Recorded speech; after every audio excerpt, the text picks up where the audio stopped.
செய்திகள் தொடர்கின்றன. திமுக கூட்டணி என நெருப்பில் குதிக்க எடப்பாடி பழனிசாமி செல்வதால் தான் தாவேகாவுக்கு ஆதரவு அளித்தோம் என ஜோலார்பேட்டை சட்டமன்ற உறுப்பினர் KC வீரமணி பேசியுள்ளது சர்ச்சையை ஏற்படுத்தியுள்ளது. திருப்பத்தூர் மாவட்டம் வாணியம்பாடியில் உள்ள அதிமுக அலுவலகத்தில் இன்று திருப்பத்தூர் அதிமுக மாவட்ட செயலாளரும் தற்போதைய ஜோலார்பேட்டை சட்டமன்ற உறுப்பினருமான KC வீரமணி பதவி நீக்கம் செய்யப்பட்ட நிலையில் அவரது தலைமையில் அதிமுக ஒன்றிய நகர பேரூராட்சி கழக நிர்வாகிகளின் ஆலோசனை கூட்டம் நடைபெற்றது. அதில் பேசிய KC வீரமணி, 21 ஆண்டு காலம் நான் அதிமுகவில் பயணித்து மாவட்ட செயலாளராக இருந்தேன். தற்போது ஆட்சி மாற்றத்தால் திமுகவுடன் கூட்டணி என நெருப்பில் குதிக்க சொல்கிறார் நம்முடைய பொதுச் செயலாளர். அதனால் மன வருத்தத்துடன் ஆதரவு தெரிவித்ததாகவும், உயிருள்ளவரை அதிமுக தான், என்னுடைய சின்னம் இரட்டை இலை, என்னுடைய பொதுச் செயலாளர் எடப்பாடி பழனிசாமி தான் என பேசினார். இது அரசியல் வட்டாரத்தில் பரபரப்பை ஏற்படுத்தியுள்ளது. நிலைப்பாடு அதிமுக நிலைப்பாடு கழக எடப்பாடியார் தான் கழக பொதுச் செயலாளர். அவர் பின்னால் தான் அதிமுக பின்னால் தான் இருக்கணும். அவர் தலைமையில் தான் இருப்பீங்க. ஆமா, அவர் தான் தலைவர். அவர் தான் எடப்பாடியார் தான் பொதுச் செயலாளர். அவர் தலைமையில் தான் இருக்கிறோம். அதெல்லாம் மாறுபட்டு ரெண்டே ஒரு வார்த்தை மட்டும்னா.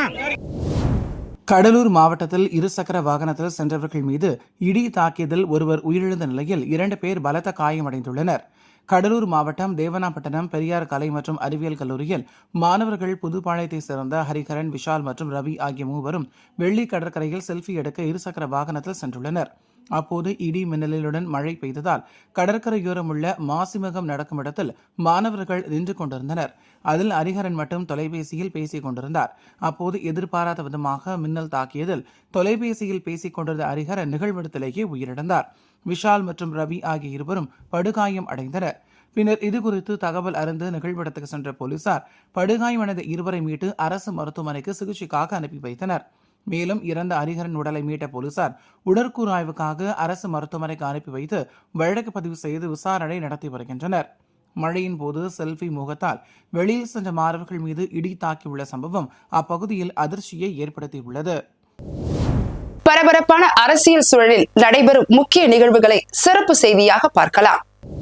அண்மையில் பிரதமர் Narendra Modi work from home செய்வதை பழகிக்க வேண்டும், தங்கம் வாங்குவதை ஓராண்டிற்கு தள்ளி போட வேண்டும், தேவையான எரிபொருள் பயன்பாட்டை குறைக்க வேண்டும், இயற்கை விவசாயத்திற்கு மாற வேண்டும் என நாட்டு மக்களுக்கு சில கோரிக்கைகளை விடுத்திருந்த நிலையில் மீண்டும் லாக்டவுனா என்ற அச்சமும் சலசலப்பும் மக்கள் மத்தியில் ஏற்பட துவங்கியுள்ளது. இந்தியாவை பொறுத்தவரை தனது அந்நிய செலாவணியில் பெரும் பகுதியை 3 முக்கிய தேவைகளுக்கு செலவிடுகிறது. அதில் மிகவும் முக்கியமானது எரிசக்தி. எரிபொருளை இறக்குமதி செய்வதற்காக மட்டுமே ஆண்டிற்கு சுமார் 150 முதல் 160 பில்லியன் டாலர் செலவிடப்படுகிறது. அடுத்து தங்க இறக்குமதிக்காக ஒரு ஆண்டிற்கு சுமார் 45 முதல் 50 பில்லியன் டாலர் செலவிடப்படுவதாகவும், இறுதியாக இந்தியர்கள் வெளிநாட்டு பயணங்களுக்கு மட்டுமே ஆண்டிற்கு சுமார் 10 முதல் 15 பில்லியன் டாலர் செலவிடப்படுவதாகவும், இப்படி மேற்கண்ட 3 தேவைகளுக்காக மட்டுமே ஒவ்வொரு ஆண்டும் சுமார் 217 பில்லியன் அமெரிக்க டாலர் இந்தியாவை விட்டு வெளிநாடுகளுக்கு செல்வதாகவும் கூறுகிறது பொருளாதார ஆய்வறிக்கை.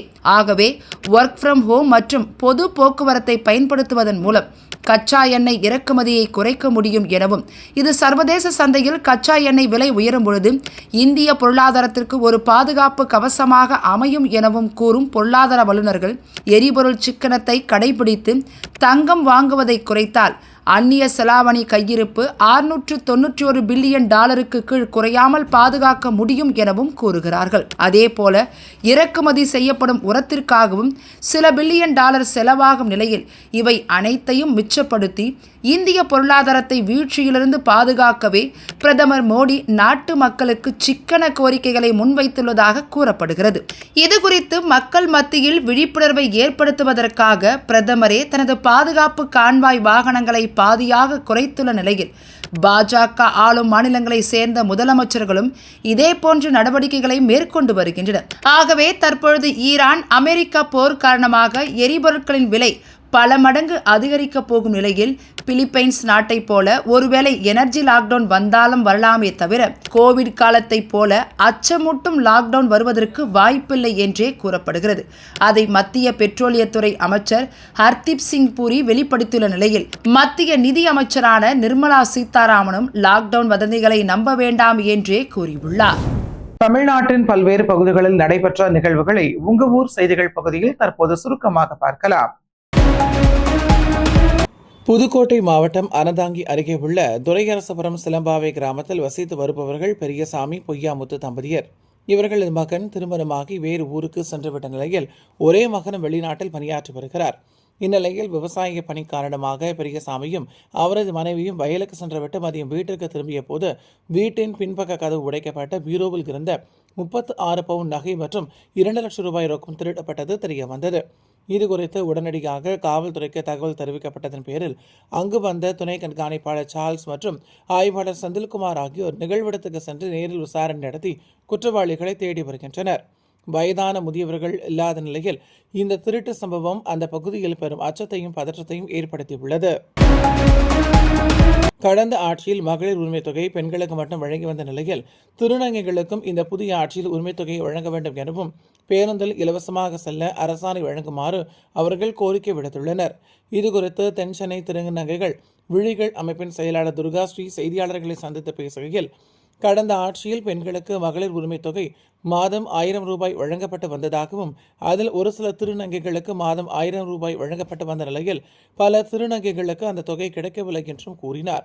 மேலும் தமிழ்நாடு முழுவதும் 72,634 திருநங்கைகள் உள்ளதாகவும் தென்சென்னையில் மட்டும் 1954 பேர் உள்ளதாகவும், எனவே இந்த புதிய அரசு திருநங்கைகளுக்கும் மகளிர் உரிமைத் தொகையை வழங்க வேண்டும் எனவும் அதேபோல் மகளிர் பயன்படுத்துவது போல இலவச பேருந்து சேவையை அரசாணையை தமிழக முதலமைச்சர் வழங்க வேண்டும் எனவும் அவர்கள் கோரிக்கை வைத்தனர். திருச்சி மேற்கு சட்டமன்ற தொகுதியில் போட்டியிட்டு வெற்றி பெற்ற திமுக முதன்மை செயலாளரும் தமிழ்நாடு சட்டமன்ற துணைத் தலைவருமான KN நேரு இன்று தனது தொகுதியில் உள்ள 51, 52, 53, 54, 55 மற்றும் 56 ஆகிய வார்டுகளுக்குட்பட்ட செடல் மாரியம்மன் கோவில், கூனி பஜார், மார்சிங்பேட்டை, ஆண்டனியார் கோவில், கான்வென்ட் ரோடு, மேலப்புத்தூர், தலைமை தபால் நிலையம், முத்தரையர் சிலை, ராஜா காலனி, பெரிய மிளகுப்பாறை, கருமழவம், ராம்ஜி நகர் உள்ளிட்ட பகுதிகளில் வீதி வீதியாக சென்று வாக்காளர்களுக்கு நன்றி தெரிவித்தார். அப்போது அந்த பகுதிகளில் வாக்காளர்களை நேரில் சந்தித்து நெகிழ்ச்சியுடன் நன்றியை தெரிவித்துக் கொண்டார். வழி நெடுகிலும் பெண்கள், பொதுமக்கள், முதியவர்கள் திரண்டு வந்து அவருக்கு மலர் தூவியும் பொன்னாடைகள் அணிவித்தும் உற்சாக வரவேற்பு அளித்தனர். வேலூர் மாவட்டம் குடியாத்தம் கோபாலபுரத்தில் கவுண்டையா மகாநதி ஆறு உள்ளது. இந்த ஆற்றங்கரை ஓரம் பழமை வாய்ந்த பிரசித்தி பெற்ற ஸ்ரீ கங்கையம்மன் கோவில் உள்ளது. இந்த கோவிலில் இந்த ஆண்டுக்கான வைகாசி கங்கையம்மன் திருவிழா வெகு விமர்சையாக நடைபெற்று வருவதையொட்டி குடியாத்தம் நகரின் முக்கிய சாலைகள் வழும் கங்கையம்மன் சிரசை காண லட்சக்கணக்கான பக்தர்கள் குவிந்து வருகின்றனர். இதேபோல் தமிழகத்தின் பல்வேறு மாவட்டங்களில் இருந்தும் ஆந்திரா, கர்நாடகா உள்ளிட்ட வெளி மாநிலங்களில் இருந்தும் லட்சக்கணக்கான பக்தர்கள் வரும் நிலையில் அந்த பகுதியில் 1200க்கும் மேற்பட்ட போலீசார் பாதுகாப்பு பணியில் ஈடுபட்டுள்ளனர். நாகப்பட்டினம் மாவட்டம் தேவூர் அருகே கீழ்வேளூர் திருத்துறைப்பூண்டி பிரதான சாலை அமைந்துள்ள தேவூரில் சாலையின் இருபுறமும் 200க்கும் மேற்பட்ட கடைகள் உள்ளன. சுற்று வட்டாரத்தில் இங்கு 50க்கும் மேற்பட்ட கிராம மக்கள் தங்களது அன்றாட தேவைகளுக்கு நாள்தோறும் இங்கு வந்து செல்லும் நிலையில் அடிக்கடி விபத்து நடப்பதாக கூறி சாலையோர ஆக்கிரமிப்புகளை அகற்றி புதிதாக சாலை அமைக்கப்பட்டது. இந்நிலையில் தற்போது கடைத்தெரு பகுதியில் சாலை நடுவே சென்ட்ரல் மீடியன் தடுப்பு கட்டை அமைக்கும் பணி நடைபெற்று வருவதால் ஆக்கிரமிப்புகளை முழுமையாக அகற்றாமல் சாலை போடப்பட்டுள்ளதாகவும் இதனால் போக்குவரத்து நெரிசல் ஏற்படும் எனவும் அப்பகுதி வணிகர்கள் வேதனை தெரிவித்துள்ளனர். சமீபத்தில் நீட் தேர்வில் ஏற்பட்ட குளறுபடிகளை கண்டித்தும் நீட் தேர்வு நடத்துவதற்கு மாநில அரசுக்கு அனுமதி வழங்க கோரியும் கண்டன ஆர்ப்பாட்டம் நடைபெற்றது. திருவண்ணாமலை அண்ணா சிலை முன்பாக நடைபெற்ற ஆர்ப்பாட்டத்தில் 50க்கும் மேற்பட்ட காங்கிரஸ் தொண்டர்கள் பங்கேற்று மத்திய அரசுக்கு எதிராகவும் மாநில அரசு நீட் தேர்வை அடுத்த உரிய நடவடிக்கை மேற்கொள்ள வலியுறுத்தியும் சிபிஐ இயக்குநர் பதவி நீட்டிப்பை திரும்பப் பெற கோரியும் முழக்கங்களை எழுப்பி ஆர்ப்பாட்டத்தில் ஈடுபட்டனர். ஈரான் இஸ்ரேல் இடையேயான போர் பதற்றம் காரணமாக சர்வதேச சந்தையில் கச்சா எண்ணெய் விலை தொடர்ந்து உயர்ந்து வரும் நிலையில் அதன் எதிரொலியாக நாடு முழுவதும் பெட்ரோல், டீசல் விலை உயர்த்தப்பட்டுள்ளது. இதன் தாக்கமாக புதுச்சேரியிலும் எரிபொருள் விலை உயர்ந்துள்ளது. பெட்ரோல் ₹2.99 உயர்த்தப்பட்டு ₹99.25 டீசல் ₹2.92 உயர்த்தப்பட்டு ₹89.39 விற்பனை செய்யப்படுகிறது. இதேபோல் சென்னையில் டீசல் லிட்டருக்கு ₹95.25 டெல்லியில் ₹90.67 மேல் விற்பனையாகிறது. இந்த எரிபொருள் விலை உயர்வால் பொதுமக்கள், வாகன ஓட்டிகள் மற்றும் வணிகர்கள் கடும் அதிருப்தி தெரிவித்துள்ளனர். குறிப்பாக அத்தியாவசிய பொருட்களின் விலை உயரும் என்றும் போக்குவரத்து செலவு உயரம் ஏற்பட்டுள்ளதால் அடுத்தடுத்த நாட்களில் விலைவாசி உயர்வு ஏற்படுமோ என்ற அச்சமும் மக்கள் மத்தியில் எழுந்துள்ளது. திருப்பூர் மாவட்டம் தாராபுரம் மற்றும் அதன் சுற்றுவட்டார பகுதிகளான மூலனூர், குண்டட்டம், கொள்ளத்துப்பாளையம் உள்ளிட்ட பல்வேறு பகுதிகளில் செயல்பட்டு வரும் தனியார் பள்ளிகளில் மாணவர்களின் பயன்பாட்டுக்கான 270 பள்ளி வாகனங்களின் ஆண்டு பராமரிப்பு தணிக்கை தாராபுரம் மகாராணி கலைக்கல்லூரி வளாகத்தில் நடைபெற்றது. இதில் வருவாய் கோட்டாட்சியர் ஃபெலிக்ஸ் ராஜா, வட்டார போக்குவரத்து அலுவலர் பழனியப்பன், மோட்டார் வாகன ஆய்வாளர் சரவணகுமார், டிஎஸ்பி சிவகுமார், இன்ஸ்பெக்டர் ராமச்சந்திரன், போக்குவரத்து காவல் ஆய்வாளர் நந்தகுமார் ஆகியோர் கலந்து கொண்டு பள்ளி வாகனங்களில் தீ தடுப்பு கருவிகள், சிசிடிவி கண்காணிப்பு கேமரா, வாகனங்களின் பிரேக் வசதிகள், அவசர கால வழி உள்ளிட்டவைகள் சரியான முறையில் இயங்குகிறதா என பரிசோதனை மேற்கொண்டனர். மேலும் பாதுகாப்பு வழிமுறைகள் குறித்து விழிப்புணர்வு ஏற்படுத்தினர். மலைகளின் அரசு என்று அழைக்கப்படும் நீலகிரி மாவட்டத்தில் ஆண்டுதோறும் ஏப்ரல், மே மாதங்களில் கோடை சீசன் நிலவுவதால் உதகைக்கு வரும் சுற்றுலா பயணிகளை கவரும் வகையில் காய்கறி கண்காட்சி, வாசனை திரவிய கண்காட்சி, புகழ்பெற்ற மலர் கண்காட்சி, ரோஜா கண்காட்சி, பழ கண்காட்சி உள்ளிட்ட பல்வேறு கண்காட்சிகள் நடைபெறுவது வழக்கம்.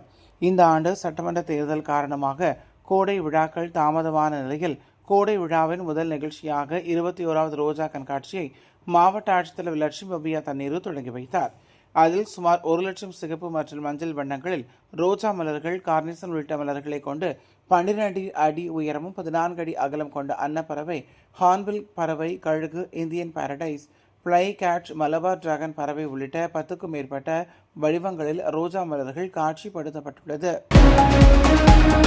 அரியலூர் மாவட்ட ஆட்சியர் அலுவலகத்தில் உள்ள மாவட்ட ஆட்சியரின் நேர்முக எழுத்தரின் அலுவலக கணினியில் இன்று அதிகாலை 3:51 மணியளவில் மாவட்ட ஆட்சியரின் மின்னஞ்சல் முகவரிக்கு மர்ம மின்னஞ்சல் ஒன்று வந்துள்ளது. அதில் 21 சயனைடு வாயு வெடிகுண்டுகள் வைக்கப்பட்டுள்ளதாகவும் மேலும் 2 மனித வெடிகுண்டுகள் மூலம் இன்று மதியம் அவை வெடிக்கப்படும் என குறிப்பிடப்பட்டிருந்தது.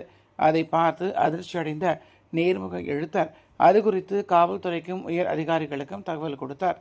இதையடுத்து அங்கு வந்த காவல்துறையினர் மூப்பனாய் உதவியுடன் வளாகத்தில் தீவிர சோதனையில் ஈடுபட்டனர். இதனால் ஆட்சியர் அலுவலக ஊழியர்கள், பொதுமக்கள் மிகுந்த அச்சத்துக்கு ஆளாகினர். அதன் பின்னரே அது புரளி என்பது தெரிய வந்தது. அறுபடை வீடுகளில் 3ஆம் படை வீடான பழனி தண்டாயுதபாணி சுவாமி கோவிலுக்கு தமிழக மக்களோடு கேரள மாநிலத்தை சேர்ந்த பக்தர்களும் அதிக அளவில் வருகை தருவது வழக்கம். கோழிக்கோடு பகுதியை சேர்ந்த பக்தர்கள் குழுவினர் சாமி தரிசனம் முடித்துவிட்டு ஊர் திரும்புவதற்காக பழனி ரயில் நிலையத்துக்கு சென்றபோது பேருந்து நிலையம் மற்றும் ரயில் நிலைய சாலை பகுதியில் அவர்களை சூழ்ந்து கொண்ட திருநங்கைகள் பலர் அந்த பக்தர்களிடம் வலுக்கட்டாயமாக பணத்தை பறித்துள்ளதாக கூறப்படுகிறது. இது குறித்து பாதிக்கப்பட்ட பக்தர் ஒருவர் கூறுகையில், ரயில் நிலையம் நோக்கி சென்று கொண்டிருந்த போது திருநங்கைகள் கும்பலாக வந்து தம்பியின் பாக்கெட்டில் இருந்த பர்ஸை பறித்துக் கொண்டனர். அதில் இருந்த 1100 ரூபாயை எடுத்துக்கொண்டனர். தட்டி கேட்டபோது ஆடையை தூக்கி காண்பித்து அநாகரிகமாக பேசியும் மிரட்டியும் எங்களை மன உளைச்சலுக்கு ஆளாக்கினர். இறுதியில் 500 ரூபாயை மட்டும் திருப்பி தந்தனர் என வேதனையுடன் தெரிவித்தனர். புனித தலமான ஆன்மீக தலத்தில் பக்தர்களிடம் அநாகரிகமாக நடந்து கொள்ளும் இத்தகைய நபர்கள் மீது காவல்துறை உரிய நடவடிக்கை எடுக்க வேண்டும் என பொதுமக்கள் கோரிக்கை விடுத்துள்ளனர்.